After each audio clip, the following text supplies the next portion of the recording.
Online औषध विक्री विरोधात 20 मे रोजी देशव्यापी केमिस्ट बंदची घोषणा करण्यात आली आहे.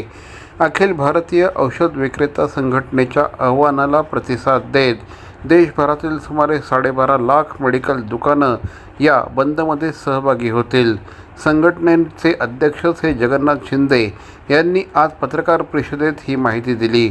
बेकायदेशीर ऑनलाईन औषध विक्री, बनावट औषधे, प्रिस्क्रिप्शन शिवाय अँटीबायोटिक्स विक्री आणि भरमसाठ सवलतींमुळे रुग्णांच्या आरोग्याला धोका निर्माण होत असल्याचा आरोप संघटनेने केला आहे.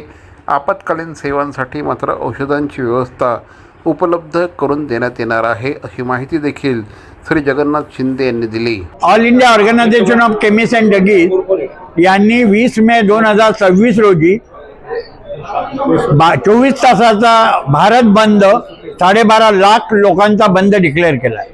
आम्ही आमच्या 3 मागण्या आहेत की ऑनलाईन सेलसाठी जी नोटिफिकेशन आणली 817 डेटेड 28 ऑगस्ट ही रद्द करावी.